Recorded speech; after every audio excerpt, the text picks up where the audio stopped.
అందరికీ నమస్కారం అండి ఫ్రెండ్స్. మనకి ఇప్పుడిప్పుడే మరొక ముఖ్యమైన అప్డేట్ అయితే రావడం జరిగిందండి పెన్షనర్లకు సంబంధించి.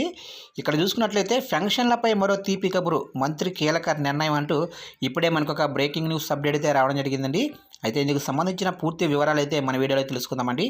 వీడియో మాత్రం ఎక్కడా స్కిప్ చేయకుండా చూడండి ఫ్రెండ్స్, అప్పుడే మనకి పూర్తి సమాచారం అయితే తెలుస్తుంది. ఇక లేట్ చేయకుండా వివరాల్లోకి వెళ్ళిపోదాము.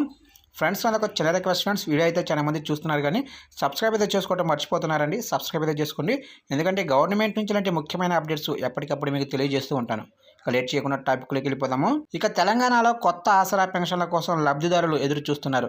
ఈ నేపథ్యంలో పంచాయతీరాజు గ్రామీణాభివృద్ధి శాఖ మంత్రి సీతక్క కీలక ప్రకటన చేశారు. ప్రభుత్వం అర్హులకే పెన్షన్లు అందజేస్తుందని వెల్లడించారు. ప్రతి పైసా అర్హులకే దక్కాలన్నది తమ ప్రభుత్వం లక్ష్యమన్నారు. పెన్షన్ల పంపిణీలో అక్రమాలను అరికట్టడంతో పాటు ఎప్పటికప్పుడు కొత్తగా లబ్ధిదారుల జాబితాను నవీకరిస్తున్నట్లు వెల్లడించారు. ఇక గత ప్రభుత్వం హయాంలో జరిగిన పొరపాట్లను సరిదిద్దుతామని, అర్హులకే పెన్షన్లు అందజేస్తామని అన్నారు. ఇక సంక్షేమ ఫలాలు అవసరమైన వారికి దక్కేలా కఠిన చర్యలు తీసుకుంటామన్నారు. ఇక ప్రజల నుంచి ఎప్పటికప్పుడు ఫీడ్బ్యాక్ తీసుకుంటూ మానవీయ కోణంలో తమ పాలనను సాగిస్తున్నట్లు వెల్లడించారు. త్వరలోనే లబ్ధిదారులకు కొత్త పెన్షన్లు మంజూరు చేయడంతో పాటు పెన్షన్ల పెంపు ఉంటుందని చెప్పారు. ఇక గత ప్రభుత్వం అనర్హులకు కూడా పెన్షన్లు మంజూరు చేసిందని రేవంత్ సర్కారు ఆరోపిస్తుంది. పేద కుటుంబాల వారికి అందాల్సిన ఆసరా పెన్షన్లు దుర్వినియోగమైనట్లు గుర్తించింది.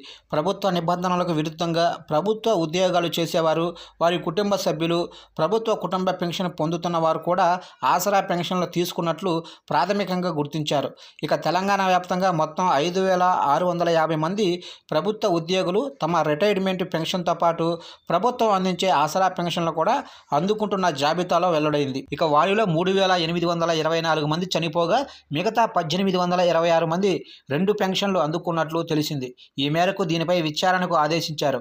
విచారణలో వాస్తవాలు బయటపడితే పెన్షన్లు రద్దు చేయడంతో పాటు గతంలో మంజూరు చేసిన పెన్షన్లు రికవరీ చేయనున్నట్లు తెలిసింది. ఇక ప్రభుత్వ నిబంధనల మేరకు తెల్ల కార్డు కలిగి ఉన్న పేద వృద్ధులు, వితంతువులు, ఒంటరి మహిళలు, బీడీ కార్మికులు, చేనేత కార్మికులు, రాళ్లు కొట్టేవారు, గీత కార్మికులు, దివ్యాంగులు, హెచ్ఐవి రోగులు, డయాలసిస్, ఫైలేరియా బాధితులకు ఆసరా పథకం వర్తిస్తుంది.